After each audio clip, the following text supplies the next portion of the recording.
CJP यानी cockroach जनता party.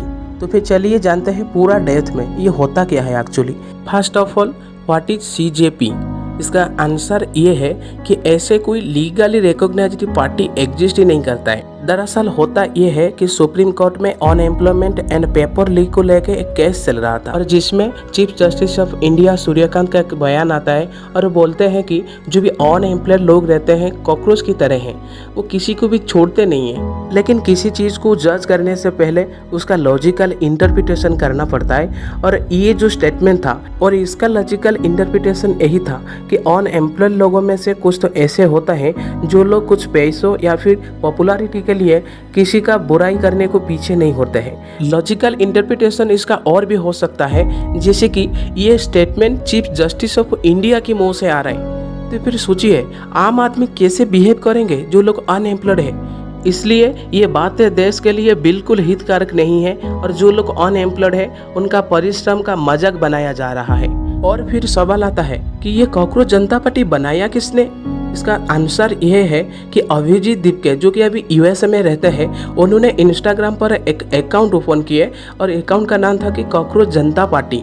तो फिर दिखते ही दिखते वो अकाउंट BJP का फॉलोअर्स को क्रॉस करने लगा और अभिजीत दीपके 5 मुद्दे पर ये पार्टी को स्ट्रॉन्ग करने को सोचे। सबसे पहला मुद्दा ये है कि no chief justice of India shall be granted post retirement award as seat in Rajya Sabha. उसका मतलब यही है कि जो भी चीफ जस्टिस ऑफ इंडिया है उनका सर्विस पीरियड का रिटायरमेंट बाद उन्हें कोई सीट नहीं मिलेगा राज्यसभा में।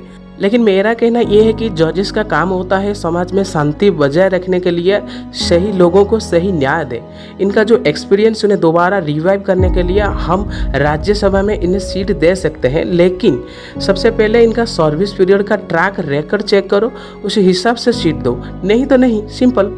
दूसरा मुद्दा ये है कि every legit vote should be protected. इसका मतलब ये है कि जैसे कि वोट चोरी या फिर कोई आदमी एलाइव करता है और इनका वोटर लिस्ट में नाम ही नहीं आता है, ये सारे सिचुएशन को प्रोटेक्ट करने के लिए। और तीसरा मुद्दा ये है कि 50% reservation for women in parliament. इसका मतलब ये है पार्लियामेंट में जितने भी सीटें होते हैं उनमें से अभी 33% रिजर्वेशन कोटा है वोमेन के लिए और कॉकरोच जनता पार्टी इसे बढ़ा के 50% करना चाहता है। ये थोड़ा डेप्थ मामला है, इसे थोड़ा स्पिरिचुअलिटी का साथ दिखना होगा, नहीं तो समाज का ऊपर नेगेटिव इम्पैक्ट पड़ सकता है। चौथा मुद्दा ये है कि इंडिपेंडेंट मीडिया। इसका मतलब ये होता है कि कुछ प्राइवेट मीडिया चैनल होता है जो कि पॉलिटिकल पार्टी से पैसों लेके या फिर कुछ काम करने के लिए परमिशन लेके उनका एडवर्टाइजमेंट करता है, ये बहुत बढ़िया पार्टी है, ये है वो है। ये सारे चीज़ों से जनता को बचाने के लिए CJP प्रॉमिस करता है। पांचवा मुद्दा ये है कि 20 years of ban and defection. इसका मतलब ये होता है कि पॉलिटिकल पार्टी का MP या MLA एक पार्टी छोड़ के दूसरा पार्टी ज्वाइन नहीं कर सकते हैं। अगर करेंगे तो फिर उन्हें 20 ईयर्स के लिए कुछ इलेक्शन लड़ने को ना दिया जाएगा।